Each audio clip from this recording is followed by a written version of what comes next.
we're going to be talking about my new attraction system, which I affectionately call Swagger. So what the whole point of this program is it's going to be defining natural attraction, because in the kind of dating science community, you have two very set and different schools, right? You have the very routine-based guys, and then you have the guys who are like, just be yourself, be confident. And in my opinion, the real power comes from being somewhere within the two of them. Like, the reason that routines work is because they hit a certain set of characteristics. There are underlying mechanisms that make everything work.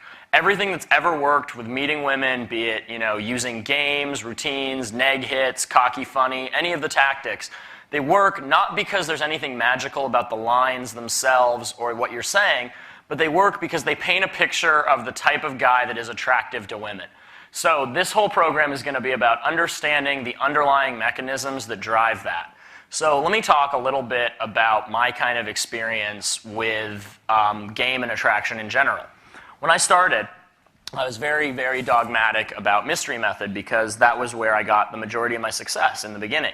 And so to me, everything that wasn't mystery method was wrong, because when I wasn't doing mystery method, I wasn't getting laid, and when I was doing mystery method, I was getting laid. But the problem came a little bit later on, where I started to kind of see some bad results. Not in terms of how many girls I could pick up, but in terms of how burned out I was on game.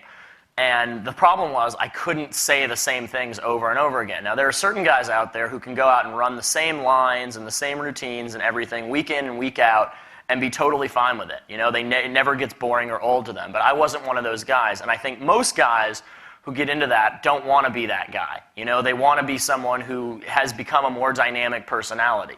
The two ways to get women, in my opinion, are to become an amazing manipulator, which I did for years. I had lines and routines and contingencies for everything possibly imagined. There wasn't anything a girl could say to me that, could throw me off, and I could go for literally 8 hours straight. I had 8 hours of material that I could just shoot off at will. But it wasn't making me happy, and after a while it just stopped working because I couldn't muster the enthusiasm to make it work. If I don't care about what I'm saying, there's no way to make a girl or a group of girls care about what I was saying. So I started to look at beyond the routines and beyond the games and tests and all that stuff that we had, what were the things that really drove attraction? What were the things that all these guys had? I actually went out with a lot of naturals for a while as well, because I wanted to understand what it was that these guys that were doing that allowed them to break all of the rules that we seem to be governed by. And so from this, I created a system called Swagger. And the reason I call it Swagger is because one of the best naturals I've ever met was a guy named Big Z, who's a real-life pimp out in Las Vegas that I met through just going out and meeting people. And we were talking one night. I actually invited him to come see my seminar in Vegas. And he sat in the back of the room and he was like, yes, man, yes, this is what I'm talking about. He's like, you get it. And I was like, okay. And he's like, the Swagger. And I was like, what the fuck is the Swagger? And he's like, the Swagger is like what you gotta have. And I was like, okay, that's like a cool sounding word. And it really does describe the kind of confidence and belief in yourself that you need to have to be successful with women. Guys that are good with women naturally have a swagger to them. They believe that they are the best possible option for that girl, and that the girl would be stupid not to be with them. So I started getting really, really obsessive as to what the underlying frames and underlying things that drive attraction are. And today, for the first time, I'm going to reveal my 4-step model to natural attraction. There's 4 separate things plus 5 frames that lead to attraction. So we're going to get into that in a second. The first thing, though, that I want to talk about is the idea of acting as if. A lot of guys come into boot camp, and I recommend doing some highly arrogant, cocky things, right? And guys are like, well, that wasn't me, or that wouldn't be me. And so the first thing I want everyone to do who's watching this program is I want you to take a minute and a half sheet of paper and write down what your ideal version of yourself with women is. How would you act if? How would you act if you didn't have approach anxiety? How would you act if you weren't intimidated to talk to beautiful women? How would you act if you knew that every girl liked you? How would you act if you knew that being with you was the best possible choice that any girl could make? How would you act if you really were the man with women and you could have your choice of any woman you wanted? right? All of these questions are things to describe and write down for yourself because it gives you a picture and a goal, right? I'm a big believer in goals because goals allow you to focus and they allow you to take steps, right? Anything that you ever will do in life starts with an ideal first. If you look at architecture, architecture is a great kind of corollary to game. Because architects, they don't start with the mortar and the stuff that builds the building. They start with the idea of the building, right? What it's going to be, what it's going to look like, how it's going to be built, and then they build backwards. And that's what you want to do with your game and your personality that you bring out around women.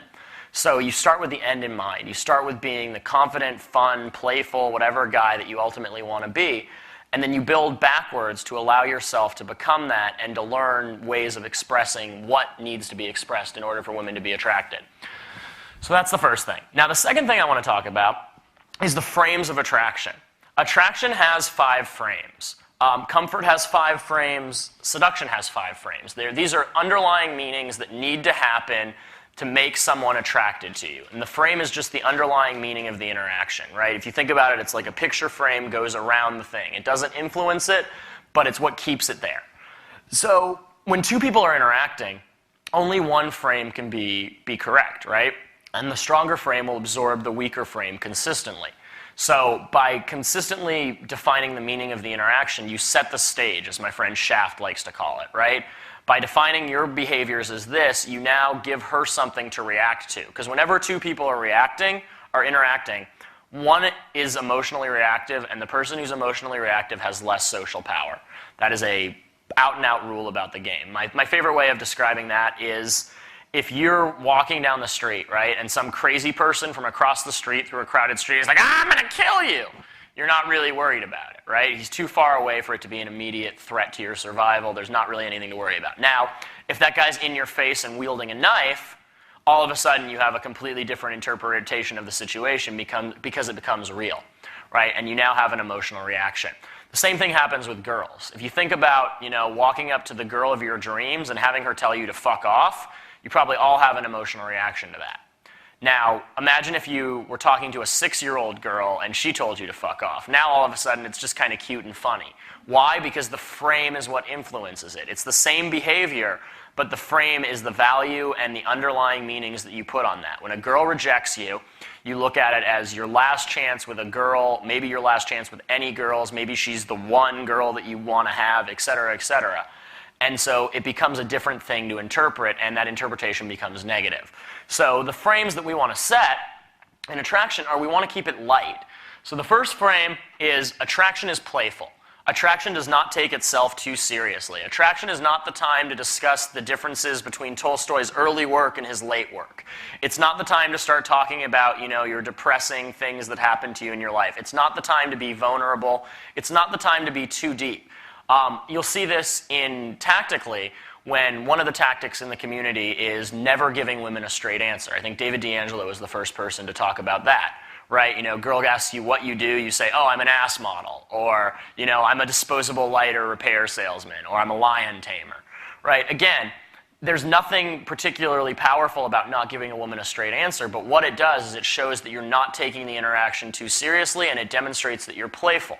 Same thing happens with teasing and negging girls, right? When you do both of those actions, you're showing the girl that you don't take it so seriously. You're not putting all of your eggs into the basket of having to make this social interaction work. Nothing turns a woman off more than a guy who's taking himself and life too seriously, right? The movie Van Wilder has a great quote about that. It says, don't take life too seriously or you'll never get out alive. I really do believe in that, especially for attraction. You don't want to take it too seriously. You're the type of guy who meets so many girls that one girl rejecting you is not a big deal. It's not something you're going to go home and cry yourself to sleep while masturbating using your tears as lube, right? All right, so that's playful. Second one, fun. Fun is the ultimate attraction switch. Having fun and having balls will get you 90% of the way with women, right? And what is fun? It's emotional stimulation. It's good. It's a constant stream of good emotions. We're going to get into fun even more in detail because fun is one of the characteristics that you have to be able to show women. And I'll tell you how I came to the idea of fun, right? A lot is made in the community of value. Not a lot is made in the community of fun. And the reason I think is because it's a lot easier to explain value. Fun is a much more ephemeral, hard to explain thing. right? So people will say, well, she saw you were pre-selected and then you got the girl. But really, it could just be that she was enjoying herself and she wasn't really paying attention to your little story. My experience with fun came back when I was dogmatic, back in like 2005, 2006. I was out in Central Park with my buddy Future, who used to teach for Mystery Method, and we were talking to these girls, and he was doing, in my opinion, everything wrong, right? He was making sexual comments right away.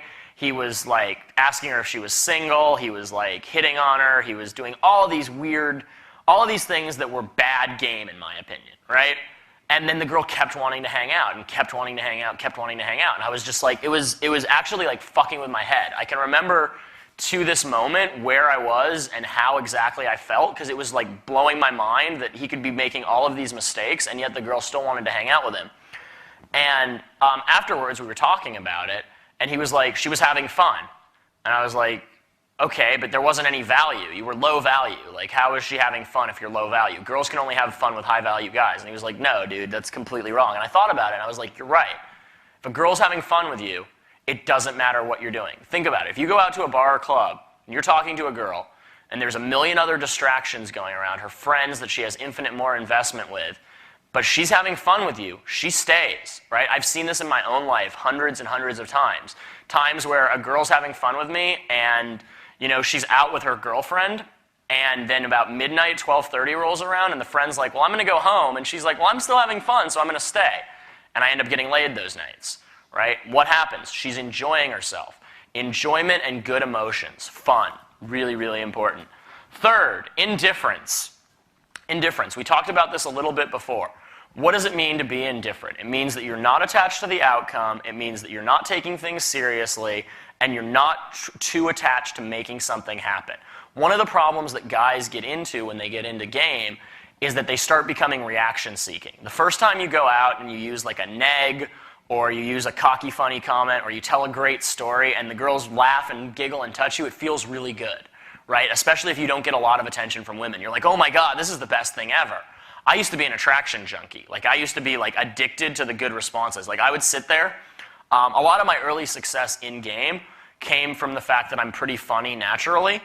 And so I would just laugh girls' pants off. Like, I wasn't doing anything right, but I was just making them laugh, making them laugh, making them laugh, and then haphazardly escalating. And sometimes it would work, right? Because I could just keep them laughing. So the idea was that once I started learning game, it was harder and harder to do that, because all of a sudden I was trying to get a specific good reaction. I was like pushing the button. And one of the things that I always noticed with tactical game, especially with David D'Angelo's like cocky funny stuff, is what it is it's like a glitch in the social matrix, right? Like, you make a cocky funny comment and the girl laughs and hits you, right? And then she's like, oh, you jerk. And then you do it again. And this time she just laughs, right? And then the next time she just smiles. And then after a while she realizes that you've just found a little button that you're pushing and that you're not actually cool. You've just found a little glitch. And eventually the reactions completely stop. Why? Because you're demonstrating that you really care about getting her to like you, right? Guys who really have a lot of women, guys that are attractive and can get girls whenever they want, they don't care about getting any one specific girl. I would even go so far as to say that if you care about getting one specific girl, even if it's for a night, you've already fucked yourself, because you've put too much value on it, and now you're committed. And so you're going to make bad decisions. I actually, one of the things that was really helpful for me with the idea of indifference came from my buddy Brad P. We were talking one day, and he said, what we do is very different. And I was like, well, what do you mean? We both, go out and try to fuck chicks. Like, that doesn't seem like there's a whole lot of variance from one degree to the other of that. And he's like, no. He's like, you really care if every set opens. And I was like, yeah, if you're good, every set should open. And he was like, no. He's like, look, if you get blown out 9 times out of 10 approaches and you go 1 for 10, you still get laid every night. And I was like, wait, that's true.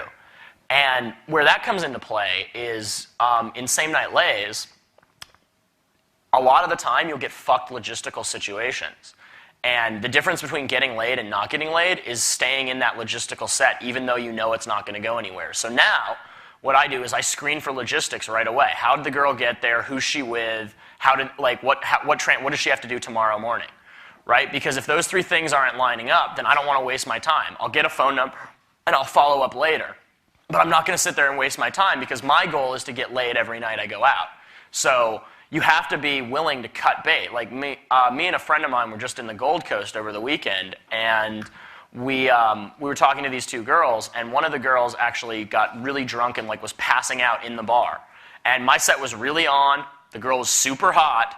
I had my hands like up her dress, but we kept trying to get the friend in a cab, and eventually like they do lockouts at 3 a.m. where you can't get into any other club.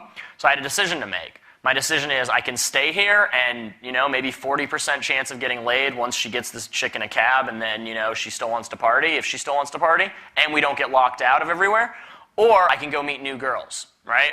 What do? I go meet new girls. Why? Because there's always another girl. There's no particular girl that is ever going to be like 100% for you, I don't believe in the idea of the one. Right? Like, I think that different people are right for you at different points in your life, and I think that helps me a lot with my indifference. And I'll tell you guys a real quick story of how I came to that belief. You guys ever watch that show True Life on MTV? Like, where they follow the fucking, this is the real life of, you think you know, but you have no idea. Well, they did one on Korn, the band Korn, and the guy who's the lead singer of Korn is a guy named Jonathan, also. He has an H in his name, though, so he's less cool. And he had this girlfriend who was just super hot, super smoking hot, and like gothic, like burlesque dancer looking, awesome. And you know how when you watch like celebrity couples interact, you can tell which ones are just kind of like lukewarm for each other and which ones really like actually like each other despite the fact that they're celebrities? Well, this was one of the second ones. Like, you could just tell that they really got each other and understood each other at a really deep level and loved each other.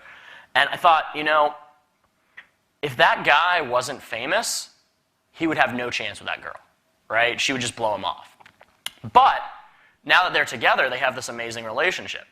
And so if that guy wasn't famous, he'd probably be, hooking up with some girl who was fat and worked at Hot Topic, right? Just truth of the matter is that another girl with that personality would have come along, but she wouldn't have looked like that, right? So you can be equally happy with a lot of people. And so it's very important that you don't ever get too attached to one particular set or getting a specific outcome any night you go out. Like, I'm not one of those guys. Like, I probably get more same-night lays than anyone else in the seduction community. Like, I average like 50 a year. And I would say I never go out with the like, oh, I'm going to get laid tonight. I go out and I'm like, yes, drinking, fun. Get to drink, get to go out and talk to people, fun. That's my only purpose for the night. I'm not attached to making something happen. If it happens, it happens. If it doesn't, no big deal, right? Unattached from the outcome. 3, flirty. Flirting is fun. Flirting is nice. It's something girls want to do. Women want to get hit on.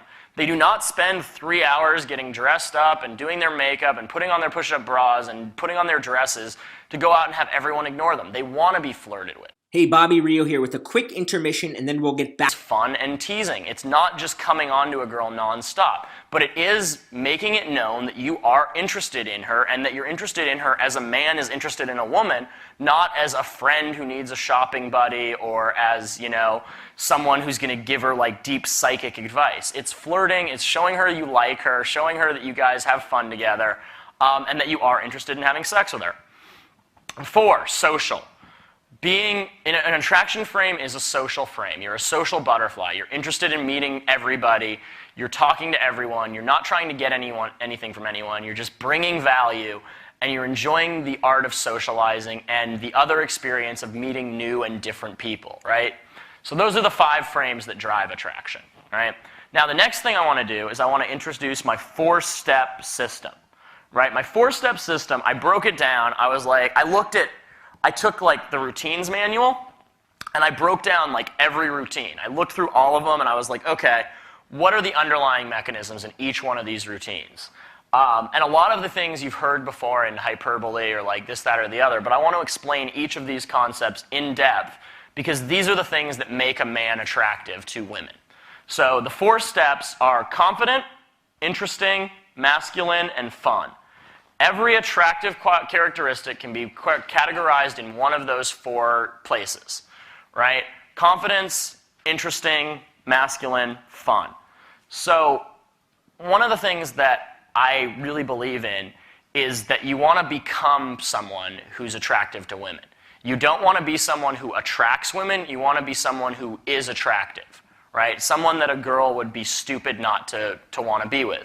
So what you want to do is you want to internalize each one of these habits, and there's like 5 or 6 different things and different tactics that I'm going to give you guys for internalizing all of these things, so that when you interact with women, you don't have to think about what am I going to say, you have to think about what am I going to be, right? Because we're not human doings, we're human beings. So let's start with masculinity, because I think that's where a lot of this stuff starts. So we live in a culture that is largely being demasculinized. And there's 2 basic reasons for that, as per my research. The first one came in the 1700s. It was a little something called the Industrial Revolution, right? What happened before the 1700s? Well, most dads worked around the family. They had blacksmitheries, they had little family businesses, and they spent a lot of time with the kids. So you spent a great deal of time in the presence of your father, learning a trade, learning a skill, learning what it's like to be around a masculine presence. Then, what happened when factories opened up and the Industrial Revolution happened was all of a sudden, dad goes into the city for 8, 10, 12, 16 hours a day, comes home, is exhausted, goes to bed. And all of a sudden, men started being raised not by other men, but by women, right? And you will not find a bigger fan of women than me on the entire planet. But the one thing a woman cannot do is teach you how to be a man. They just don't know. It's not in their nature. So you now have a different familial structure. So now, instead of spending time with your father, instead of going hunting, instead of going fishing, instead of indulging in all of these kind of masculine energies, and again, I'm not a big energy and woo-woo person, but I do definitely believe that there are differences between men and women, and we'll get into that in a second. And so the more you expose yourself to one, the more you tend to slant your polarity towards that way. Now, as men, we're going to have hormones and we're going to have emotional drives and instinctual things that are going to lead us to be masculine, right? Part of that is having unpleasant thoughts, right? As a man, you have to come to grips with the fact that your biology is going to lead you to a place where you will think about killing someone, you will think about raping someone at some point in your life. It's just instinctually hardwired into all men from thousands and thousands of years of evolution. So that's the kind of dark side of being a man. But there's also the light side as well, right? And we'll get into that in a second. So you had the Industrial Revolution. Now we've got men being a little more feminine, right? Not a huge amount, because it was still very strict and puritanical in terms of the time. Then a little something comes along in the 1960s called what? The feminist movement. And the feminist movement took a great idea, right? They took the idea that men and women are equal, which I think is great. I think men and women are equal. There's no reason that you should say a woman or a man is less good than another woman or another man, right? We are equal. We have the exact same capacity to do good, the same capacity to do bad. There's nothing in your gender that's going to instinctually make you a better or worse person. But they confused that very good idea with a very dangerous idea. And the very dangerous idea is that men and women are the same. Because men and women, while being equal, are not the same. Men and women have different biology, different hormones, different instincts, different drives, and different polarities, right? There's a masculine polarity and a feminine polarity, and it comes down to 2 basic differences, right? What is the basic difference? If I could sum all of this up in 2 words, I would say it's purpose versus relationships. Men as a whole, I don't like to speak in absolutes about anything because there are some very purpose-driven women out there. As a whole, men are more attracted to purpose and challenge and striving to be the best and overcome obstacles. Women are more attracted to relationships and nurturing and growing families and all sorts of social things, right? Now, again, neither one is better, but they're not the same, right? And so instinctually and at an emotional level, men are going to be more attracted towards achievement and the corporate structure and breaking through. If you look at the things that men enjoy, right? You look at the game of football, right? The goal is to break away from the opponent and score. If you look at competition of any side, sports, right? Fast driving, drinking beer, all of these things come into the idea of achievement and purpose. You look at the things women are interested in. They're more relationships, they're more social, they're more things of aligning in hierarchies and this, that, or the other. So again, not worse or better, but not the same. So as a man, one of the most important things you can do is demonstrate a purpose. Women respond to men who have a purpose. It's been written many times before that the best way to pick up women is to have something better to do than picking up women, right? It's the reason why, you know, guys like Richard Branson never have problems getting laid. If you have an overwhelming drive, you will get girls because women are attracted to that. Women want to be kind of the swirling emotional sea around the rock. And the mistake that most guys make is they don't have that purpose. They let the woman become their purpose, right? They bounce around her and let her make the decisions, and it turns her off because it's not in her nature. So demonstrating a purpose, how can you do that tactically, right? Well, you talk about it. You have a passion. Passion and fun are like the winning combination for getting girls. If you have a passion and you're fun, you have 90% of what you need at that point. So having something to do, having a life purpose, right? What is it that you would want to do if you could do anything in the world with no chance of failure? Start talking about that. Start trying to make things happen in your life, right? Next year I'll be living in 12 cities over 12 months because I'm writing a book because I'm sick of telling people I'm a writer when all I do is write a fucking internet blog on seduction and newsletters and books on seduction, right? So have a purpose. Right? How can you talk about this? Grounding routines. If you look at Mystery Method, your grounding routine. If you look at El Topo's Red Stack, grounding your personality. That's how you demonstrate a purpose, what you're all about. All right, next thing. Leading. Leading is a really, really important part of this. If I had to teach one skill, just one, if someone came up to me and they were like, John, you've got 1 minute to talk to people about the most important thing for getting girls, I would say learn to lead. Right? Learn to lead, because there's so many levels on which you have to lead. Women are not by nature aggressive. They're not by nature going to make moves. They're not by nature going to be decisive and make decisions. It's just not in their overall makeup. Now, does that mean no girls do that? Of course not. But by general, girls are going to be more attractive if they're coming along rather than if they're making the decision. So you look at leading. Where does that come into your tactics and techniques, right? It comes in a couple different places. Leading the conversation, right? You're talking, and conversational subject that doesn't help you comes up, you ignore it or you talk over it, right? Leading physically, touching escalation. You can't just not touch the girl and hope that you're going to get her in the bedroom and be like, here's the cock, right? Time to fuck. It's not going to work like that. You have to be the one who takes responsibility for the interaction. I do this all the time. When I tell girls I'm hitting on them and I'm trying to get them in their pants, I'm leading the interaction.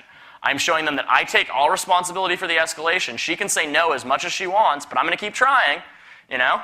Doesn't mean I'm going to stop. I'm not going to ever make her uncomfortable, but I'm going to keep pushing, right? Because that's what men are supposed to do. Next, maturity. Maturity is a big thing, right? Maturity is one of those things that it comes with time, but there's one general shift that comes with maturity that I've seen in a lot of different books. Like, I got really obsessed with the whole nature of being a man and like all of these ideas. I read book after book after book, and every one of them said the same thing about maturity. Every one of them said that maturity comes when you make the shift from caring about your own well-being to caring about the well-being of others. Now, if you look at some other methods, that correlates very strongly to something that Mystery likes to call protector of loved ones. Right? Once you become mature and you care more about other people than you do about yourself, you naturally emit that protector of loved ones vibe. Now, is it the fact that you're telling a story about how you beat up some guy who tried to hurt your niece? No, it's the overall underlying mechanism that you're saying, I am a mature person because I've made that switch from boy thinking to man thinking, right? There's a great book called Warrior, King, Magician, Lover that talks all about the different types of boy and man thinking. But making that switch to caring more about other people is an attractive characteristic. All right, let's talk about strength. Strength. Now, obviously, when I'm talking about strength, I'm not talking physical strength, right? You can't just be like you can't just walk up to a girl and lift her over your head and think that you're going to get attraction. Now, that does get girls more attracted, but there's another reason for that. So, where does your strength come in? Your strength comes in your drawing of personal boundaries and your handling of congruence tests, right? your general idea of, do you stand up for yourself? Do you let people push you around? So, for example, women are always going to test you. Like, it's always going to happen. It's a good thing. In fact, my whole same night lay game is built on constructing and then passing a series of sexual congruence tests, right? When I tell a girl, I'm trying to get in her pants, and she goes, it's not going to work, and I go, well, we'll see. I'm very charming. And I keep talking, and I don't leave or get shaken at all. I gain value. I gain attraction just from doing that, right? And I gain sexual attraction, which is even better. But showing strength. So, for example, girls test you. What are some common tests that you guys think you get? Throw some out here. I know you got one. Will you buy me a drink? Are you buying me a drink, right? So there's three different, generally the formula for handling tests is going to be agree, absurdify, change the subject. There's a three-part model for handling tests. Super simple. So a girl goes, are you going to buy me a drink? You go, oh yeah, totally. It's waiting for you at that other bar. Actually, while you're here, change the subject, right?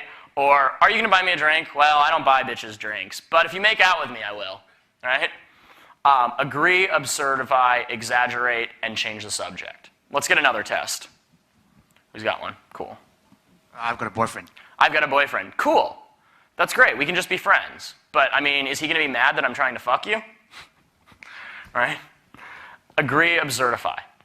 All right, strength. The other place strength comes in is drawing personal boundaries. How do you let people treat you? Right? Do you let people push you around, or do you stand up for yourself, right? Now, that doesn't mean you have to go around being some, like, fight-starting jerk, but it could be something as simple as a girl asks you to hold a drink, and this happens a lot. Girls will be like, hold my drink, and I'll be like, right? I'm not going to just hold the drink when there's a table there, right? Doesn't have to be a big thing, but you show how you're going to be treated and how you're not going to be treated. You don't want to do this angry. You always want to do this playful and fun, right? You don't ever get mad. Why? Because you're emotionally unreactive, but we'll get to that later. All right, next, certainty. Certainty is a big thing. What does it mean to be certain? It means to have an unwavering belief in something, right? This is what happens when girls test you and you just smile and pass them, right? The whole idea of ignore things, it's because it demonstrates certainty, right? The girl's like, blah, blah, blah, blah, blah, and you're just like, it's really bright in here. Keep talking. They go, what the hell? This guy's really confident. He's certain that I like him. In fact, hot girls will test you on this. This was, when I started to realize I was on the right track, was when I started gaming like really, really, really hot girls all the time. And I started to notice that they will do certain things to fuck with you on certain different characteristics. Like with certainty, every time you're gaming a super hot girl who knows she's hot in a bar or a club, she will stop giving you any positive attention for a little while. Now, that doesn't mean she's going to walk away. It doesn't mean she's going to backturn you. She's just going to go quiet and see if you drop in state, right? She's looking to see, does this guy freak out, or does he believe I actually like him? And this will happen every single time. Every single time. It'll be going really well, going really well, going really well. You won't do anything wrong, and then all of a sudden it just kind of flatlines. And it'll only happen for about a minute or two, but she's looking to see, how does this guy react? Does he know that I like him, or is he insecure and thinking that, you know, he's done something wrong? Every time. Because demonstrating that certainty, demonstrating that unwavering belief, that idea that you're not going to be shaken by things because you believe in yourself, is extremely, extremely attractive. Certainty goes even further. You can make your approaches open better by believing they're going to approach better. Like, it's a weird thing. But if you really, and I've seen this in my own life, like sometimes I'll just get a feeling that I can sleep with a girl, like I'll just see her out of the corner of my eye and I'll be like, I can sleep with that girl tonight, and it always happens.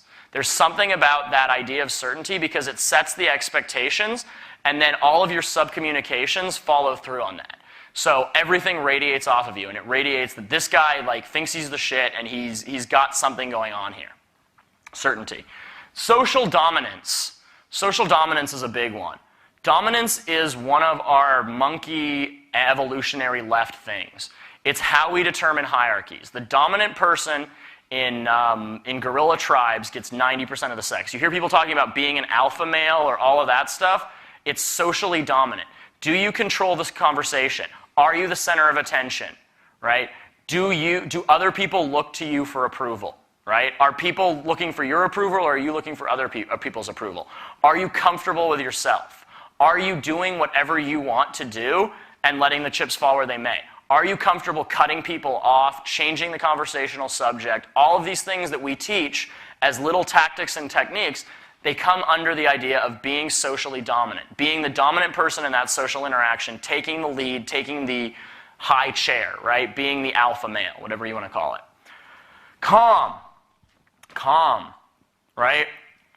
I have one of the first things that I ever came up with as a phrase when I was first learning game at like 18, 19 years old was I came up with the idea that cool people never run, right? Because I'd see all these people that I really admired, like Jay-Z or like Brad Pitt, and I'd be like, they never seem like they're in a hurry. They're always calm and relaxed. They're always under control. They're never trying to get anywhere too fast because they believe that other people are going to wait. So being calm and not freaking out is a huge part of this. One of the things that I see on every boot camp is students, they get things they don't understand, and then they freak the fuck out. Right? They just don't know what to do, so they either don't do anything and they stand there looking like a retard, or they say some stupid shit, right? Like once I was teaching a student who's now actually an instructor with my company, but I'll never forget this because he was in a boot camp, right? And he was talking to these two super hot girls, one of whom was a porn star that I didn't recognize, but someone else did. And the girl's like, we want to buy you a shot we want to buy you a shot. And he's like, what, are you going to roofie it? You're just going to try to get in my pants? And the girl was like, yeah, never mind.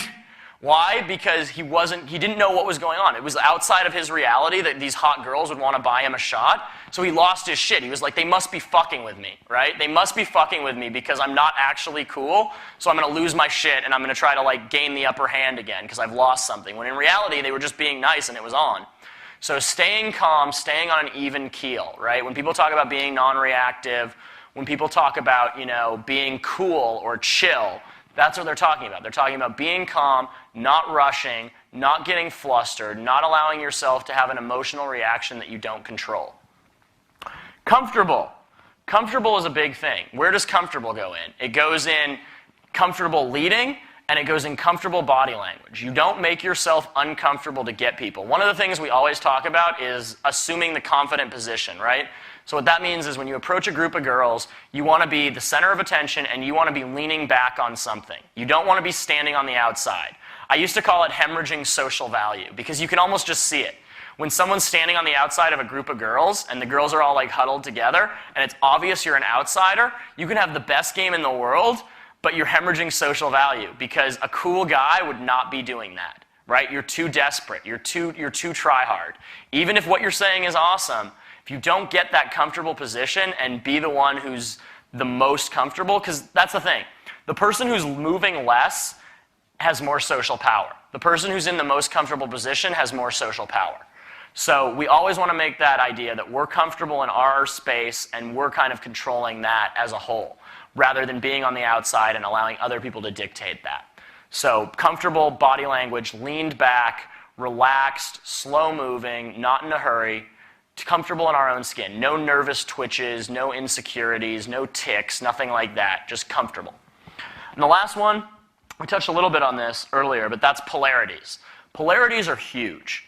One of the things that I notice, and actually my wing captain Jack pointed this out to me for the first time, is I speak very differently to men than I speak to women. I up the flirtiness with women, I up the facial expressions, and I become almost like coquettish.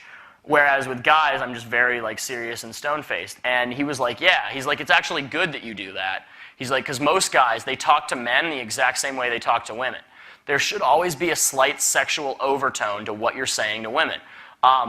Jason, CJ, he always talks about that in terms of he gives this example of I love back massages, right? As women have a desire to please their man, right? They want to make their men happy. They want to control good emotions. Now, that goes to a point. After a while, you become needy and it becomes too much work for her to constantly keep you in a good state because you can't regulate your own state. But, for example, if I was talking to a group of guys, I would never be like, man, you know what I love, guys? Back massages. But if I say it to a girl, what's she going to say? She's going to go, oh, I give great massages. Why? Because it defines that masculine and feminine role. It plays to the polarities, right? That's a huge thing. Understanding and playing to the masculine versus feminine polarity and speaking to women in a different way you speak to men. Another thing I'll do is something which I call nonverbal indicators of interest, right? The same way that girls, when they flip their hair, when they bat their eyes, when they bite their lips, you go, oh, this girl likes me. The same thing happens when you do those things to girls, right? So you can use all of those things that you know how a girl likes you to show her that you like her and that you're interested in her. And that's something I'll do, but I'm not going to do it in a room full of guys because that's a little gay. All right, so that sums up masculine. You guys have an understanding of the masculine polarity, the kind of characteristics that show that you're a masculine man? Cool. Let's move on to fun. Fun. So fun was the hardest one for me to kind of quantify here because I was like, what the fuck is fun? Like, how do you describe what fun is? But I think I did a pretty good job here. So the first thing with fun is it's playful. We talked a little bit about playful, not taking things too seriously, right? Teasing, funny stories, misinterpretations, right? Accusing girls of things, anything that's obvious that you're not being serious and you're just fucking with her. Second part of fun is being self-amusing. Being self-amusing is a huge part of attraction. All right, for certain companies, that's their entire method of attraction, is just go out and do things that amuse yourself. Why is it good to be self-amusing? Again, it subcommunicates a lot of things. You're indifferent, right? You don't care if they like your jokes. One time, I went out with another pickup artist, and we started opening girls by singing the Aladdin theme song, I Can Show You the World, right? On the surface, not the coolest way to start talking to girls, right? Not some James Bond shit that you're going to be like, man, I fucking got that. But it worked every time. Why? Because we're having fun with it. It's self-amusing. We're enjoying it, and after a while, people will start getting into it. Even if they don't know what the fuck you're doing, they just see that energy that you don't care, that you don't give a fuck, right? How many guys in here have heard, don't give a fuck what anybody thinks about you? How do you implement that? You self-amuse, right? You don't care about anything other than your own enjoyment, right? If you're doing it and it's fun for you, then keep doing it. Right? Sometimes I'll start singing in set, like I'll start like singing like fucking R. Kelly from Trapped in the Closet, like just in the middle of a set, just because it's funny to me, you know? Other times I'll start talking about how I'm trying to be celibate, you know? Like I'll just do things that are amusing to myself. We used to have this thing called Huge Cock Game. Huge Cock Game was a series of just talking about how big your dick was. And I would do that. I probably had like 50-some lays out of like all just after attraction, Huge Cock Game. I'd be like, hey, do you know what's 12 inches in white? Nothing, but I'm Latino and I got a huge cock. Right? I'd be like, no, this isn't about my cock. So, you know my cock's so big Kevin Federline wants to date it? No, it's so big it only plays arenas. It's actually like on a plane right now from California. Yeah, if you remember in 1970 when those paintings went missing from the Louvre, they weren't actually missing. They were in a small chamber in an air-conditioned wing in the west part of my cock. Right?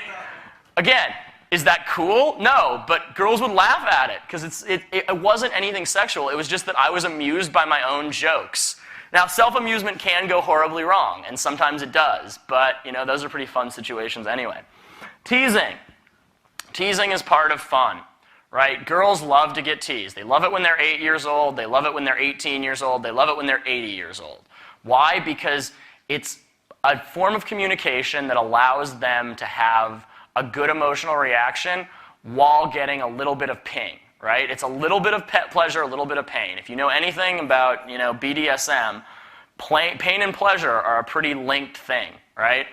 If you look at girls, like whenever they're out by themselves, they'll be like, oh my God, you're such a slut, ah, ha, ha, ha, ha, right? They tease each other. Men, we don't do that though, because men are going to fight if they tease each other too much. Men have a little bit frailer egos. So you don't get used to teasing as a guy because if you tease people too much, you get into fights. But teasing women is very, very important. So you look at all the lines. You look at cocky, funny, nags, right, banter lines. All of these things are there to sum up the idea of teasing. And what is teasing? It's poking fun at someone for something they're doing. Look, you don't need to go out and be a douchebag and like tease a girl for every single thing she does. I used to do that. That doesn't work. But if a girl does something that you would tease a dude for, tease her for it. Don't let girls get special treatment just for being hot. You can point fun at her, you can call her a dork, you can do all sorts of things like that, and it works. Teasing definitively works. Flirting. What is flirting? It's putting the agenda on the table. It's showing interest in a fun way. It's what I do when I tell girls I'm hitting on them or trying to get in their pants, or, I tell them I'm going to fuck them in the ass in the bathroom. It's funny. It's not serious, right? I'm not sitting there and I'm like, yeah, I'm totally trying to get into your pants, and once you get outside, it's happening, right? But it's showing interest. It's when I say things like, oh my God, I'm having trouble concentrating, because I'm really just thinking about kissing you right now, and that's inappropriate. So don't give me that thought, right? Bad. Flirting. Friendly. Friendly is good, right? It's good to be friendly. Ideally, you want to come off like the friendly drunk guy when you're approaching at bars and clubs at night, because everybody likes the friendly drunk guy. He's nice, he's cheerful, he gives good emotions, he doesn't let things get too light. So don't be so concerned about value. One of the things you'll notice is value is nowhere on this chart. Why? Because value fucks you up. Because you get two in your head and you start micromanaging all of these things. You're like, wait, if I'm sitting in the front seat, then I have more value. So I should sit in the front seat when we pull up to meet these girls. Wait, no, I can't buy this girl a drink because I'll lose value. Fuck value. Be friendly. Brad P. talks about something he describes as the everyone loves everyone vibe, right? And that is the best description of friendly that I know. You're just happy to meet people. You're a people person. You like being around people. You like meeting people. You feel like new people always add something and that you can always find something good with everyone else. So you're happy to meet people. You're friendly and excited about it. Positivity. Positivity is a huge one. Huge. Especially if you like the top caliber women, because they just don't allow negativity into their lives. You'll see them in the clubs like pumping their own state, they're dancing on each other, they're grinding, they're screaming, they're doing shots. They don't allow negativity into their world. Now, there's a lot of theories on why positivity is better. Some people would say that positivity is like the emotional equivalent of big muscles, right? Because a girl sees a guy with big muscles, she goes, oh, that guy must be able to survive because he's strong. Girl sees a guy with a positive attitude, she goes, oh, that guy must be able to survive as well because anybody who's that positive has probably never had anything that bad happen to them. Same effect, just different result. So positivity, as someone who is a natural pessimist and dwelled with negativity for a long time, and I still battle with it from time to time. I can be like a negative, pessimistic person from time to time. But positivity is huge. Everything's good. Everything's awesome. Just nothing but positive energy radiates from you, and people really pick up on that because you're more fun to be around. There's never a downer, right? Like people wonder why stoners hang out together. It's because it's always cool when you're around a stoner because you have good energy, right? You're doing your little drugs together and you're happy, right? Well, you can do the same thing without drugs by being super positive. And one thing that really helped me was the Tony Robbins 7-Day Positivity Challenge. And what that is it's basically you take 7 days and you decide that you're only going to have positive thoughts, and if you have any negative thoughts, you have to reframe them within 2 minutes, or you have to start all the way over again from day one. Now, sounds pretty easy, right?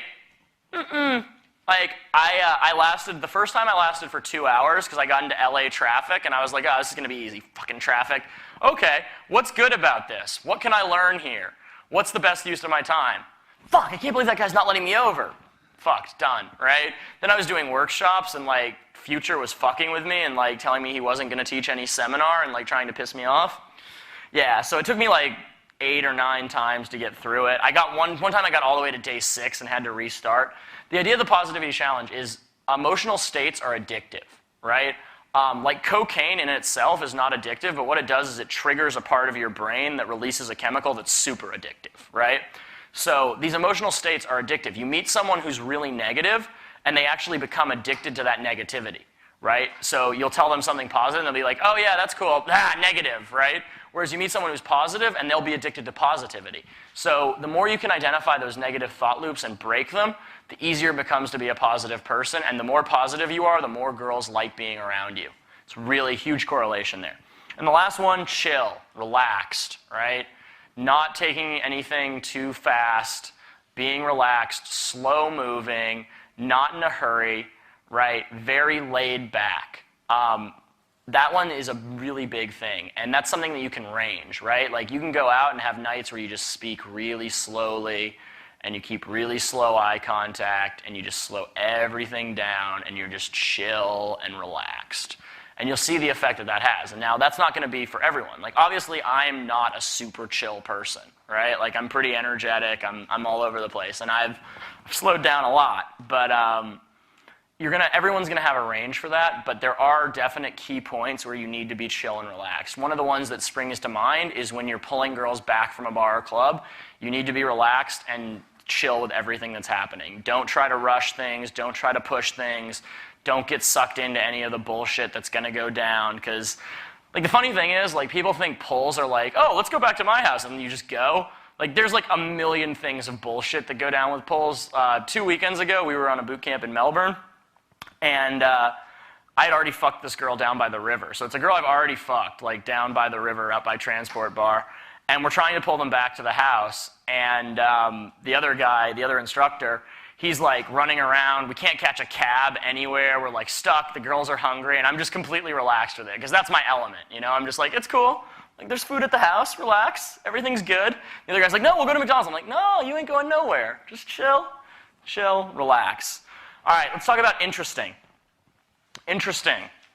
A lot of people, you know, they get really caught up in the inner game and they neglect the aspect that you have to be an interesting conversationalist. If you have masculine, fun, playful, and confidence, but you're not interesting, guess what? It's not going to work because what you're saying is not going to keep their attention long enough for them to notice the characteristics. So how do you be interesting? Number one, humor. You have to be funny. I wish that this wasn't true because it makes it seem like I have an unnatural advantage, which I do, but that's all right. I'm not 6'5", so I'll trade if anyone wants to trade. But you have to be funny. There's no one I've ever met who's good with girls who isn't funny. It's just a part of how it works. So how do you become more funny? Here's a couple suggestions. The first thing is just trying to make jokes, and I don't mean like knock-knock jokes, but trying to point out things that you think are funny. I do this all the time. Sometimes it hits, sometimes it doesn't, right? But the fact that you keep trying to make jokes, you'll eventually start to get a better feel for humor. The second thing I recommend is improv class, because improv class makes you think on your feet. It makes you get used to trying to make people laugh in outrageous situations. It makes you a little bit better at performing in front of an audience. It really has a huge amount of benefits, and I always recommend this, and nobody ever takes it. So don't be the people who do that. Take the improv class. Another thing, watching professional comedians. You can actually steal professional comedians' bits if they're not very famous, word for word, and use them in set. I did that for a while, right? Because you get a sense of the pacing. Humor often comes from misdirection and unexpected things, right? The unexpected is often very humorous. And going too far is often very humorous. Now, humor will generally come from either a superior or an inferior position. The humor you want to use with women should come from a superior position as opposed to an inferior position. But that doesn't mean you should never make fun of yourself. I make fun of myself a fair amount because once you get to a certain level where women get that other girls like you, you need to show that you're kind of humble. So in the beginning, don't make fun of yourself, but as you get better and better reactions, you can use some self-deprecating humor. I used to have a pink mohawk. And one of my favorite things to say to girls back then was like, anytime one of them like would say something, I'd be like, well, whatever, I have a pink mohawk. What the hell do I know? Why are you even listening to me? Hey, Bob. You've just shown a bad characteristic. I still do this to this point. Now, my new favorite thing to do is I make fun of girls for liking me once it's on. I'm just like, oh, God, you've just fucked yourself. Like, you like me. You made a horrible decision here. This is not going to end well for you. Ugh, I feel bad for you. This is just, I'm going to ruin you for all other men. This is horrible. Humor. Role-playing. Role-playing is a great, fun little tactic, right? Role-playing is just a made-up scenario. Why? Because it's emotional stimulation. It allows a girl to get outside of the bar and club world where it's dude talking to chick trying to fuck her, which is the only underlying interaction in any bar or club. I'm sorry. And it allows you to play. It also gives you distance and objectivity. It allows you to do push-pulls. It allows you to do a whole bunch of things. So you can make these up. A great source for role-playing is fairy tales, you know? Sometimes I'll just go out nights and I'll know I need to do role-playing, and I'll be like, you know what?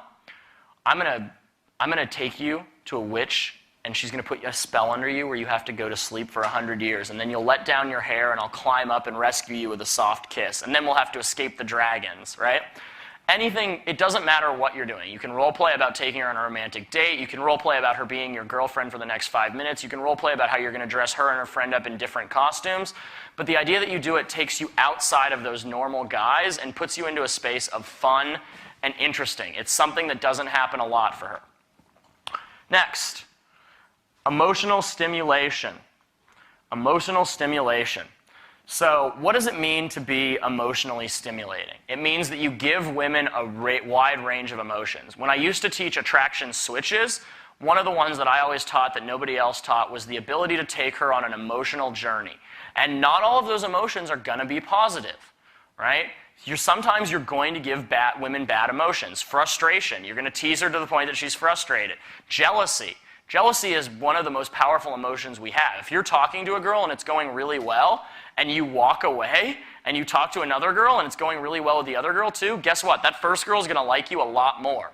Because jealousy is the most uncomfortable way to find out you want something, right? You go, what the fuck? Why am I feeling jealous? Oh, I like him. And now all of a sudden it's more on, right? But you're also going to take her through a range of emotions. The big problem guys make is they pigeonhole themselves. They're either fun party guy, or they're like deep intellectual artist guy, or they're like rich guy, or they're like asshole guy. And they don't have that full range of emotions. The more emotions you can give a girl, the more hooked she's going to be, and the more she's going to like being around you, because it's always interesting. Confusion, another emotion that, is not necessarily positive, but women love, right? But making sure that you go through that wide range of emotions, and that you're not just funny, and that you're not just sexual, and that you're not just this, that, or the other, but a wide range of emotions. Social proof. Social proof. Social proof is both something that you say and something that you do, right? When you mention an ex-girlfriend or an ex-fiance who was a model or an actress or a waitress, you get a better reaction. I have done the field work. It works a lot better when you mention that. If you roll in with more girls, you get a better reaction. That's the whole basis of my buddy AFC Adams' game, is rolling in with 100 girls, and then that does the work for him, right? But you can also use social proof with other things. You can use social proof by talking about people you know, right? You can use social proof by talking about how people treat you really well everywhere you go, right? You can use social proof by talking about how girls are always after you. All of these things create social proof, and social proof works, right?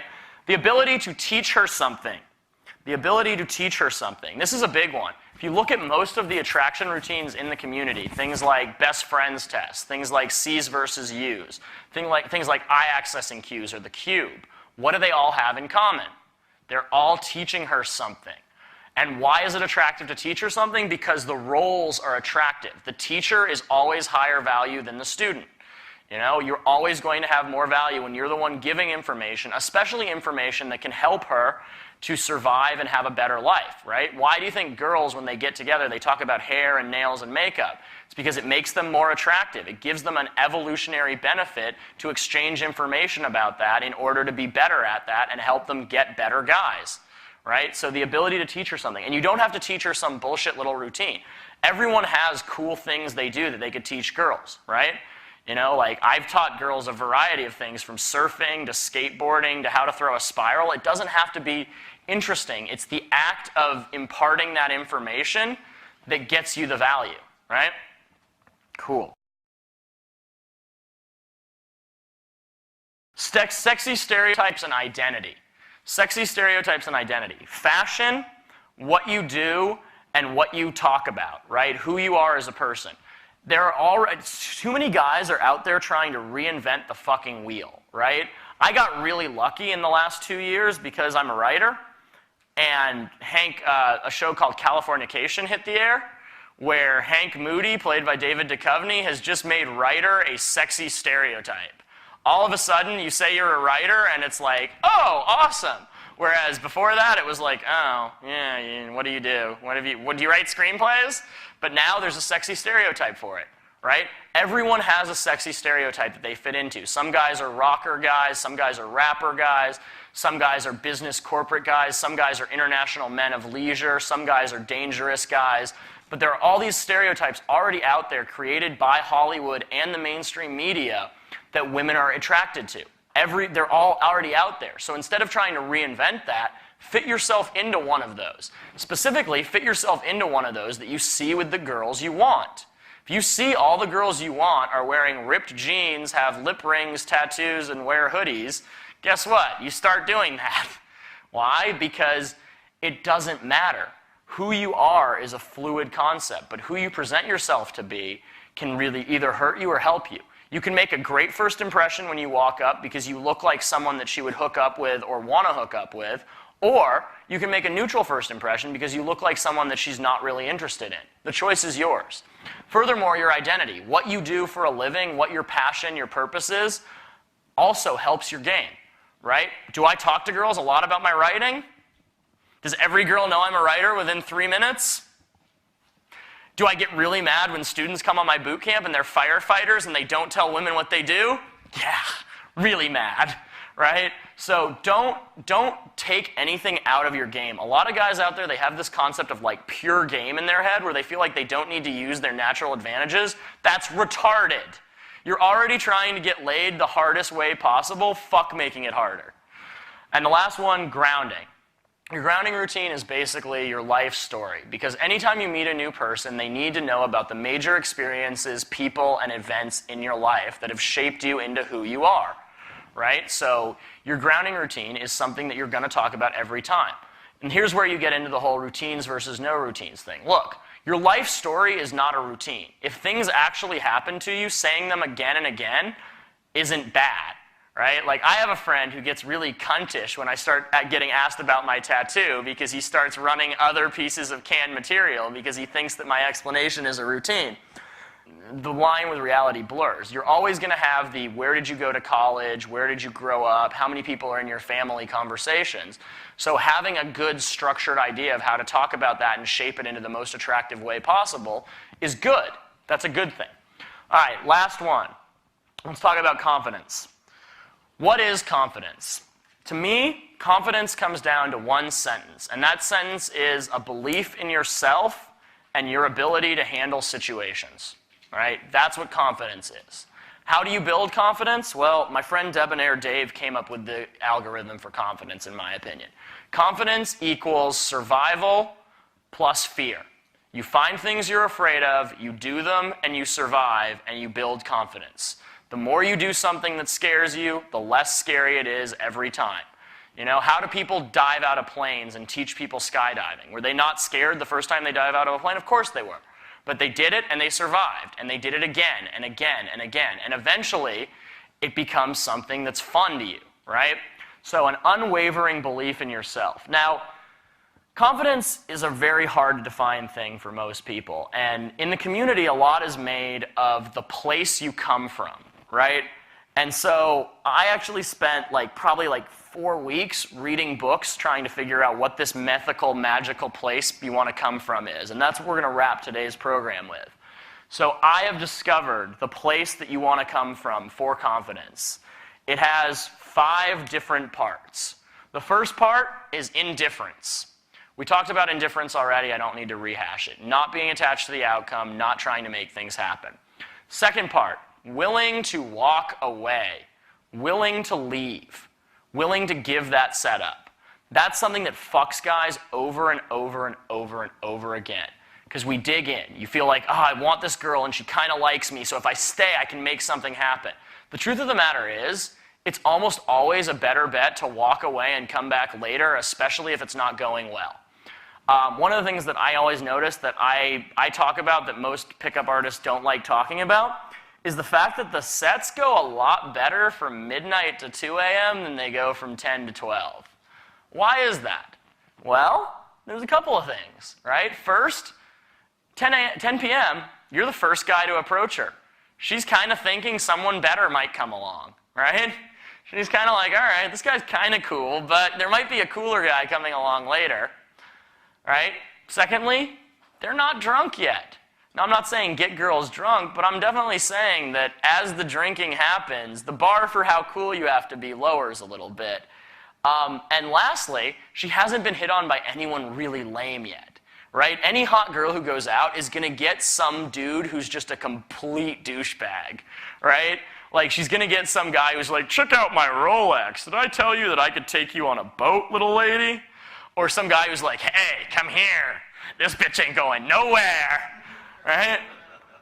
So one of the things that I always used to do, just because I was kind of a pussy, was I would open sets, and if it wasn't going anywhere, I'd walk away, and then I'd come back like 2 hours later. And inadvertently, it was a good system because I had inadvertently been doing takeaways, right? So now, something that I do, that I've disciplined myself to do, is 25 minutes in, once I have a phone number, and it's on a high point, I walk away from the girl, and I go talk to another girl in front of her. Why? Because I know it works better. Because she gets a combination of the fear of loss, of me never coming back, plus a spike of jealousy from the fact that some other girl might want me. It creates a feeding frenzy. It's something that I do very consistently. It's something that when I started doing it, I was like, this is stupid. I'm leaving a girl who likes me. Why am I doing this? And now I'm just like, oh, takeaway time. Time to go walk away. You have to be willing to lose. You can't play to not lose. You have to play to win. And part of playing to win is being willing to walk away. Next thing, unreactive. What does it mean to be unreactive? It means that your emotions are not affected. No matter what they do. If they tell you to fuck off, you're still having fun, you're still having a good time. If they tell you they love you and want to suck you off in a bathroom, you're like, yeah, that's cool too. You're emotionally unreactive. Now, does that mean unexpressive? No, it means unreactive. It means you're not letting your emotions and your responses be dictated by outside sources. Which leads us to our next place, which is, to me, the core. The two parts of being non-reactive, right? People always talk about being non-reactive in the community, and they're like, you have to be non-reactive. And what is it? It's some like internet chat board rhetoric, right? It's be non-reactive, but no one ever fucking defines it. Well, I'm fucking defining it right now. Being non-reactive is two things. It comes down to being internally validated and not reaction-seeking. That makes you unreactive, right? Internal validation means your validation comes from within you as opposed to their reactions. Right? Doesn't matter. They don't have effect of your emotional state. You're in a good mood, you're in a good mood no matter what's happening. You're in a bad mood, you're in a bad mood no matter what's happening. Your validation does not come from a group of strangers in a bar thinking you're cool or thinking you're a fucking loser. Right? Your happiness and your sense of self-worth, sense of self-esteem comes from within, and it generates outwardly, as opposed to drawing validation outwardly, right? You know, some guys, I used to be that guy. I used to be the guy who big emotional ups and downs, a yo-yo, right? Have a good week. You know, I had a month where I banged 16 girls once, and I was on top of the world for that entire month. And the next month I got like 2, and I was like, fuck this. It's like, I thought I was good at this. This is bullshit, right? Now I'm just like, whatever, it's cool. And not reaction seeking, not trying to get anything from someone, not trying to make them like you, not trying to make them dislike you, not trying to get attention, not trying to get anything from them. Just being internally validated and doing what makes you happy. Being non-reactive. And the last piece of confidence is something called sexual comfort. Sexual comfort is a big thing. A lot of guys are uncomfortable with sex. This manifests itself in an inability to escalate physically and an inability to talk about sex. There was a lay report I once read where this dude, he's actually in Dallas. He's actually a friend of mine. But I still got to douche him out here because this is the worst lay report ever. This dude had this girl come over to it. First he texts her. She texts him, right? She's like, I'm horny. And he's like, don't bother me with your personal problems. Right? Then she's like, I want to come over. And he's like, fine, I guess if you want to. Then she comes over with a friend, and they start like making threesome comments. And finally she starts blowing him, and he's like making fun of her blowjob while her friend is like sitting there watching. And I'm like, dude, like you could have had like a crazy stripper three-way, and instead you got a blowjob from a half-drunk chick. Why? Because he wasn't sexually comfortable. He wasn't comfortable being that guy who's gonna have a threesome. Guess what? It's fucking weird, right? But if that's what you want to do, you have to be comfortable with sex. You have to be comfortable having a sexual conversation. You have to be comfortable giving sexual indicators of interest. One of the things that I do with every girl I pick up is I say, at some point, I go, you know, if nobody was here right now, I would just bend you over the table and take care of business. Oh, stop giving me those thoughts, right? Why? Because I'm willing to demonstrate my sexuality. Not horniness, sexual comfort, right? The horny guy, he's pushing the sexuality, right? He's just like, sex, sex, sex, sex, sex. You know, and I've seen guys like this who turn every comment sexual, and after a while, it's boring to the girl, and they just feel like you're desperate. but not being afraid to go sexual when the time is appropriate and to control that sexuality. And together, those four things build your attraction.